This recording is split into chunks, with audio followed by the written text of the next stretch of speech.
Goeienaand en baie welkom by Fokus. Ek is Iver Price. In vanaand se program het ons 'n opvolgverslag oor die Wes-Kaapse kreefkwota krisis. Fokus was die afgelope week see toe saam met die vissers om vas te stel wat die vroeë uitwerking van die omstrede kwota bepalinge is. En op Maryduil in die Noord-Kaap broei ontevredenheid oor 'n behuisingsskema op die dorp. Van die inwoners beweer die munisipaliteit het hulle om die bos gelei. Maar ons begin die program vanaand met 'n huldeblyk aan oud-president Nelson Mandela. 'n Jaar gelede was Suid-Afrika en die ganse wêreld in rou gedompel oor sy dood. Maar die verrigtinge voor sy begrafnis 10 dae na sy dood het gou verander na 'n viering van sy lewe.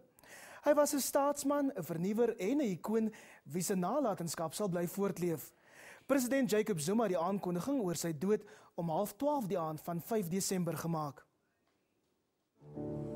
Fellow South Africans, our beloved Nelson Rolihlahla Mandela, the founding president of our democratic nation, has departed.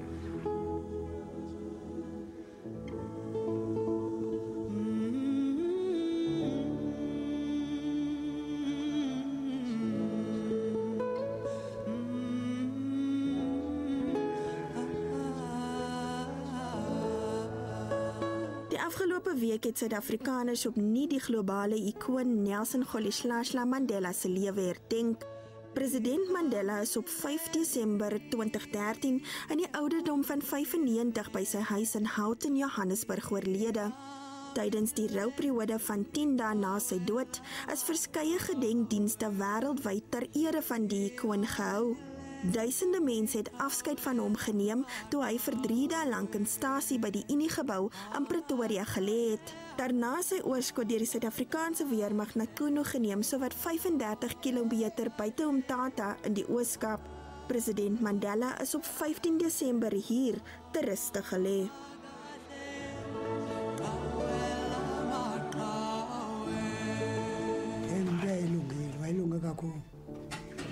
Thina sasihlala naye apha elalini. Yesiyapha komkhulu embizweni. Intatile engasifuni ethi mazihambele phaa. Ngoba kaloku ngumntu walapha. Ezilali wayezihamba ngenyawo ezi. Hambe khangela intanga zakhe konke umnyuka kulalali. Ubheka kulaa phaa. Intatile zomlanda ngemoto phaa ngaphesheya. Xa dinweyo kuhamba. Dit is hier waar die jong Nelson Mandela sy ma en 2 susters gewoon het. Sy pa het hom later by hulle aangesluit, maar is aan 'n longverwante siekte dood. In die tyd was dit die toekomstige president se taak om die familie se vee te versorg. Tydens ons besoek aan Kuno het die inwoners net met lof oor sy goeie geaardheid gepraat. Esonwabisile lolo thina bequlu. Ngoba lokhu ubingoqala umuntu omnyama oyipresident apha. Sonwabile ke thina lo nto. Wonke umuntu leyifundile abo ufundile ba uhalele bangumongameli apha aphathe ilizwe.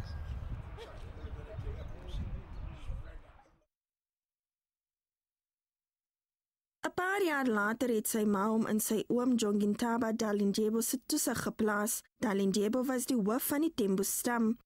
Die jong Mandela het toe in die Mkekezweni woonbuurt skool gegaan en dit is hier waar sy liefde vir Suid-Afrikaanse geskiedenis gekweek is. Hy het destyds ure lank onder die boom gesit en luister na die verskillende stories wat die besoekers oor die apartheidregime vertel het. Ons het ook die Rondavel waar hy gewoon het besoek. Op hierdie bed het hy geslaap. Udet Mandela yonke into yokukhula kwakhe njengoba umntana athi xa ikhula aqeqeshwe ngabazali athini zonke ezo zinto uzifumanele kwelikhaya ngoba ufike apha esemncinci kakhulu. So ade abe ngulomuntu anguye nje kungenxa yento kokubana eye wakhulela kwelikhaya uzabe ngulomuntu anguye aye wakwazi noba abe ngumuntu okwazi uba aguqule iSouth Africa ibe lilizwe elitsha elizelwe ngokutsha elinempumelelo elinantoni. Izingqeqesho nemfundiso asifumene kwelikhaya kutatomkhulu uJongintaba. Baie van die inwoners hier is steeds teleurgesteld omdat hulle nie sy begrafnis kon bywoon nie. Ngesingcwabo sakhe abalapha kwaba befemini kwakungavunywa bangene njengoba ezantende zazakhiwe phaa kaloku laa nto zakhiwe phaa ngaphesheya ezi zaseThekwini kwakungena othile kuthiwa makabe nebheji kodwa ke udude esikungene ngomamela nje uzama asazithanda kwasazimbone thina njengoba sazimbone nje sangevunywe sipha esifihlweni sangesiyi kufuneral. Vandag staan dit bekend as die Kuno Sekondêre Skool, maar dit is hier waar president Mandela sy skoolloopbaan begin het. Many people recognize us in this school because Nelson Mandela went to the same school that I'm doing. Die leerders meen president Mandela het vir hulle die weg voorberei en hulle leef volgens sy ideale. Education is the key to success. So it is never late to get educated. So to those who have not gone to school, it is never too late for someone to go to school. So they can be educated in whatever age they are. I want to be a gynecologist. I want to help women with women problems.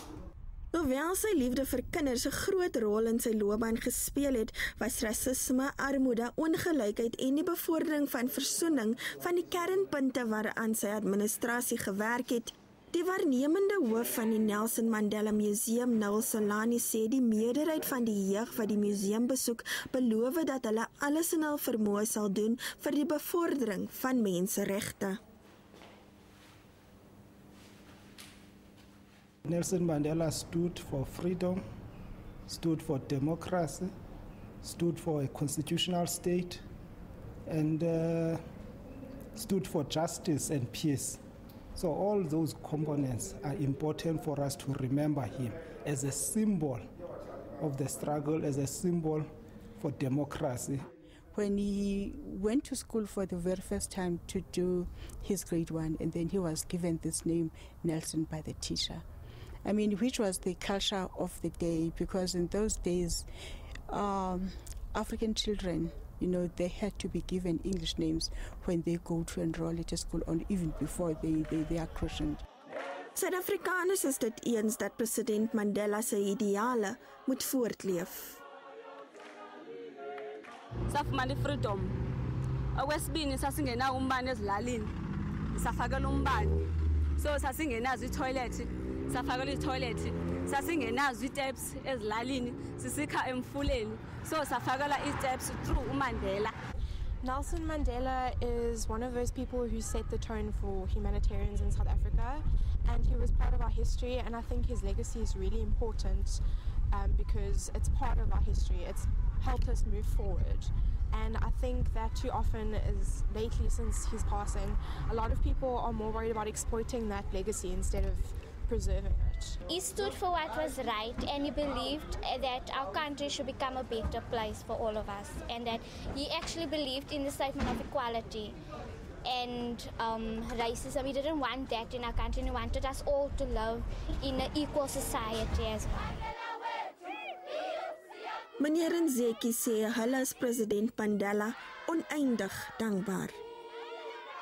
Ubashiye kaloku bashiye engxakini. Kaloku bebekholwa kakhulu nguye. Ibingase bamnantsike bamfakele ukutsha bemtsha nxa bebemoto. Ebenokhando bemtsha. Ngoba abantu bebemthanda abalabeko. Bakhathazeka sawugula kakhulu.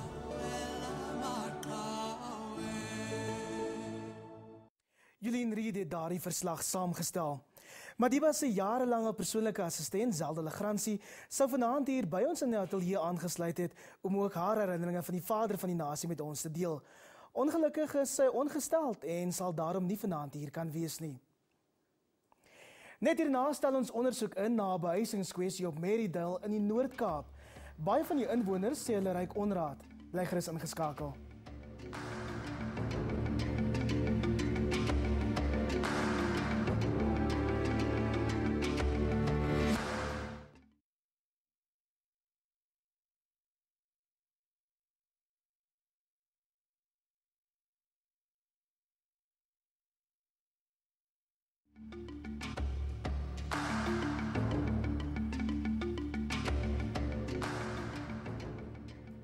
Ek kyk na Fokus op SABC3. Jarelange inwoners van Marydale in die Noord-Kaap is ontstoke oor 'n nuwe behuisingsprojek op die dorp. Volgens die gemeenskap gaan hulle nie by die projek baat vind nie, hoewel sommige van hulle vir langer as 20 jaar op die betrokke stuk grond woon. Hulle meen die Siyathemba munisipaliteit het hulle mislei. Die verslag van Keith Suister. Op die N10 hoofweg tussen Prieska en Groblershoop in die Noord-Kaap is Marydale 'n byna vergete dorpie. En dis ook hoe die mense nou hier voel nadat die Siyathemba munisipaliteit onlangs 'n nuwe behuisingsprojek op 'n stuk grond waar plakkers na bewering langer as 2 dekades woon begin het. Baie van die plakkers kom nie in aanmerking vir die nuwe huise wat in aanbou is nie. Frank George woon van kleintyd op Marydale.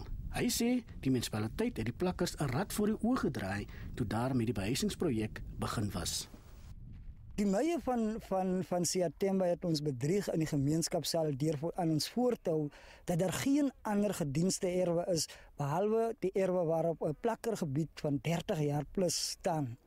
Mense moes onruim gedurende jeugmaand, gedurende Mandela maand, gedurende vroue maand. Mense moet nou nog onruim en dis baie ongerieflik.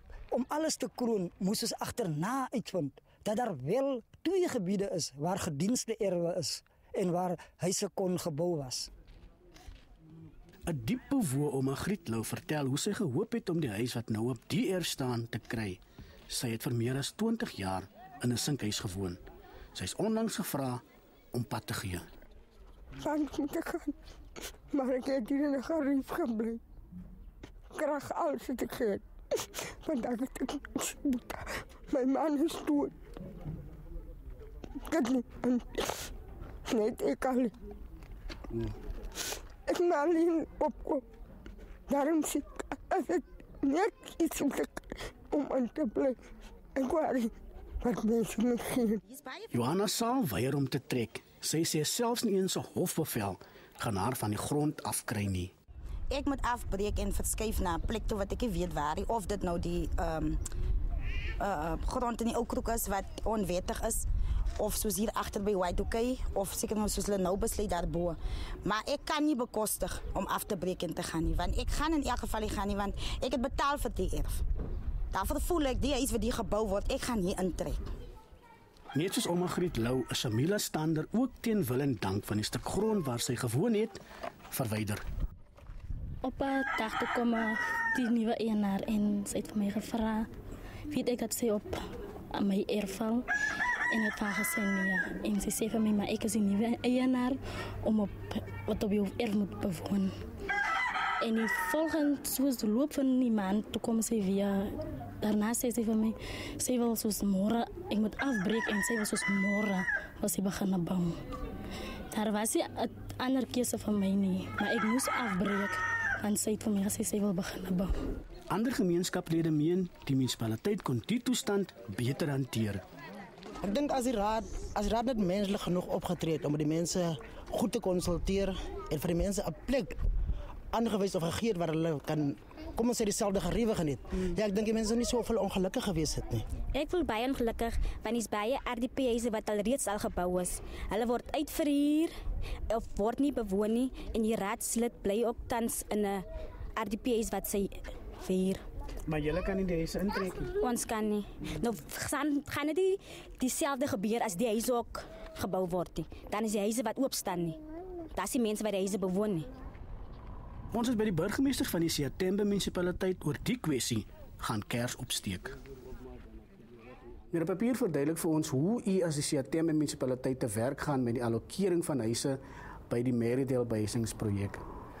Sover dit toekenning van huise aanbetref, met die goedkeuring van die projek, is die inwoners in Marydale in kennis gestel dat ons is toegeken 55 huise en mense kon aansoek gedoen het vir die 55 huise. En mense het kom aansoek gedoen en hulle wat die begunstigdes wat deze gekry het dan deze gekry. So jy moet ook sien uit 'n beplanningsoogpunt uit as dat voordat die topstruktuur gebou word die erf eers gereed gekry. Hy word afgemeet deur die landmeter, dan word die pennetjies opgesit en dan word die dienste ingesit. En daai se proses wat nie weggesteek kan word nie. So almal sien in Merridale soos jy gesien het, almal sien dat iets is besig om te gebeur. En so die mense het daar gaan begin bly op die erwe, op die gedienste erwe. En toe ons goedkeuring gekry het vir die bou van die huise. Verkeerdelik of hoe dit ook al sê, het daar 'n indruk by die mense bestaan dat die mense wat nou daar bly is nou noodwendig die goedgekeurde begunstigdes, wat glad nie die geval is nie. En dit wil voorkom asof die ongelukkige mense, soos wat u dit noem, dink dat dis die laaste huise, daar gaan nooit weer huise gebou word in Merridale. So, u sal ook met ons saamstem dat, net soos wat die mense wat nou daar bly vir baie jare op die gedienste erwe, is daar ook ander gesinne en families wat ook baie jare bly by ander plekke. So, die feit dat mense daar gebly het, en ander mense ander plekke bly, niemand van hulle kan nou sê, geef vir hom 'n voorkeur om te sê, ek moet nou hierdie erfenis vir my toegeken. Daar's 'n ou dame wat ons gister ontmoet het, mevrou Griet Lou. Sy het ook op 'n stuk grond daar gebly. Vir jare sy het haar kind en haar man haar verloor, vertel sy vir ons, en nou sy uitgesit, sy kan nie meer daar bly nie. Is daar iets wat julle as die munisipaliteit vir haar kan doen? Dit is nou 'n spesifieke geval wat jy noem. Ons is baie gevoelig en sensitief vir ons mense se nood. Soos die dame wat u na verwys, mevrou Griet Lou, ons het 'n wijkraadslid binne in Merridale, ons het gevestigde strukture binne in Merridale, en ek sal vir haar aanbeveel om te sê, kom laat ons haar spesifieke omstandighede na kyk, en kyk wat ons in die toekoms vir haar kan doen. Dat is die tipe ontwikkeling wat te doen het met 'n mens wat skynbaar ongelukkigheid bring binne in mense. En soos ek vir jou al gesê het, of het nou 'n mens is wat nie 'n huis gekry het, en of het 10 mense is wat is, die omstandighede wat binne ons is, maak dat almal nie terselfdertyd huise kan kry nie. En daarom pleit ons met die media, ons pleit met onze gemeenskappe wat ons sê, wees verdraagsaam.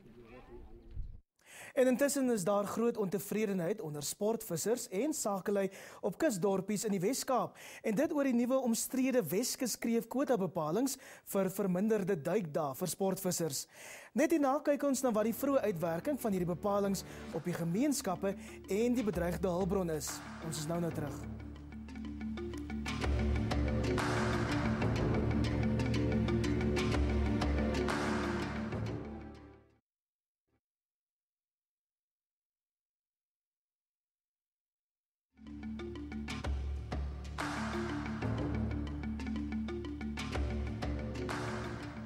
Ontevredenheid onder sportvissers en sakelei op kusdorpies in die Wes-Kaap oor die omstrede nuwe Weskus kreefkwota bepalings en verminderde duikdae vir sportvissers is besig om verder uit te kring. Fokus het 2 Sondag gelede berig dat toerisme benadeel gaan word en dat vrese bestaan dat onwettige stroping van die bedreigde kreefbron gaan toeneem. Dani Jeffers het die gebied die afgelope week weer besoek om vas te stel wat die vroeë uitwerking van die bepalings is. Die Nasionale Departement van Visserry het vanjaar slegs 21 vang- en duikdae in 'n 6 maande tydperk en 'n skamele 70 ton kreef aan sportvissers toegeken. Op Eiserfontein langs die Weskus is sakelei bekommerd oor die verminderde vangdae. En dit blyk dat talle vakansiegangers wat 'n belangrike koopkrag vir die dorp is, nou eenvoudig wegbly. Ons sal oor 3 weke min of meer so 50.000 liters brandstof verloor. En dan as gevolg daarvan het ons natuurlik nou tydelike werkers wat ons nie meer sal aanstel nie. As jy dink aan laas jaar, ons syfers, die besigheidssyfers is baie laer as laas jaar. As gevolg van die ouens wat naweke nie meer van die Kaap of van die stede afkom. And then of course you've got the harbour as well, you know, the fees taken from boats that launch. All the other components of people that are spending money whilst they come and visit, the accommodation facilities, bed and breakfasts, the people that are employed by these facilities. En aan die ander kant van Kaapstad, Suidkus se kant toe, is die bootklub op Kommetjie ook bekommerd. Die klub is afhanklik van bootlanseerfooie om hulle jaarlikse uitgawes vir onder meer die instandhouding van die strandgebied en geriewe te dek. 5 years ago, our income was sufficient to cover the overheads, but last year it was down by 40%. So we had to kind of scrape a little bit to get some money together to cover the overheads. Booteienaars en hengelaars op Eiserfontein is ook omgekrap oor die departement se onverwagse besluit om 'n gewilde kreefvanggebied tussen die dorp en Melkbosstrand, wat ook die bekende Dasseneiland insluit, vir die eerste keer ooit tot geslote vanggebied te verklaar. Maar toe ken die departemente 'n spesiale navorsingskwota van meer as 70 ton kreef aan die kommersiële sektor toe om die stand van die kwynende bron daar te bepaal. 'n Versoek deur die Eiserfontein Boothengelklub om as sportvissers deel te wees van die ondersoek is egter geweier. We feel that we can provide valuable feedback to the department, given that they have got one launch place in Eiserfontein that is easy to police, easy to manage, and the feedback can be really accurate.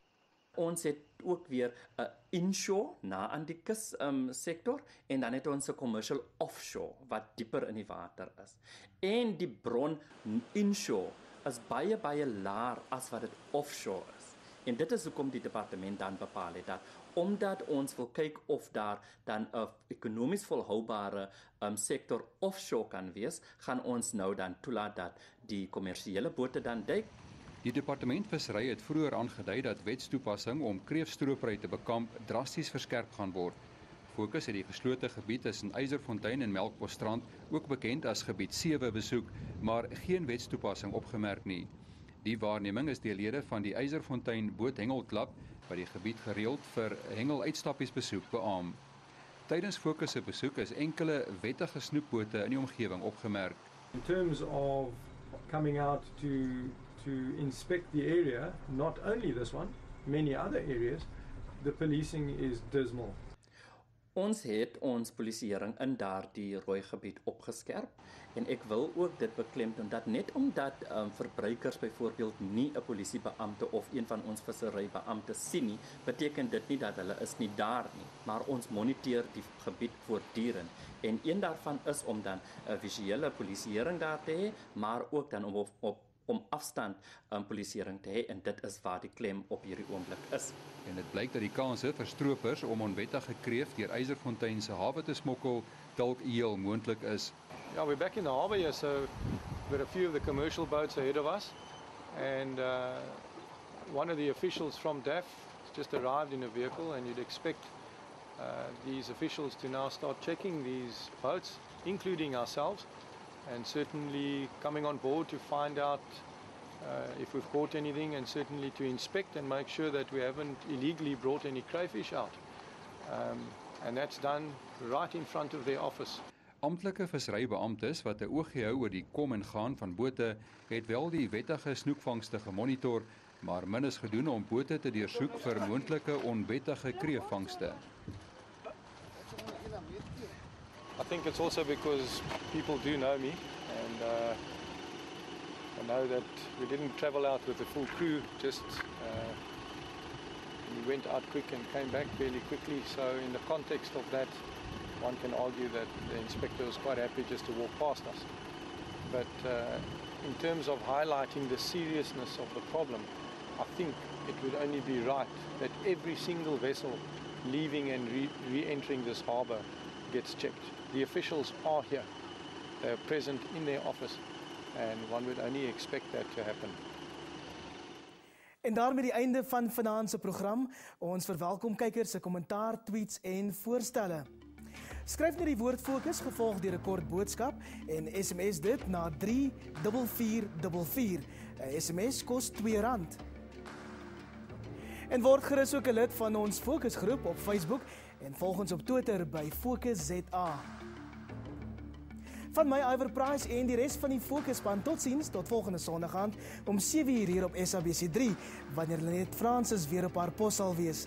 Lenet het Vrydag aand 'n dogter ryker geword en dit gaan baie goed met haar en die baba. Ek hoop u het 'n goeie week. Totsiens.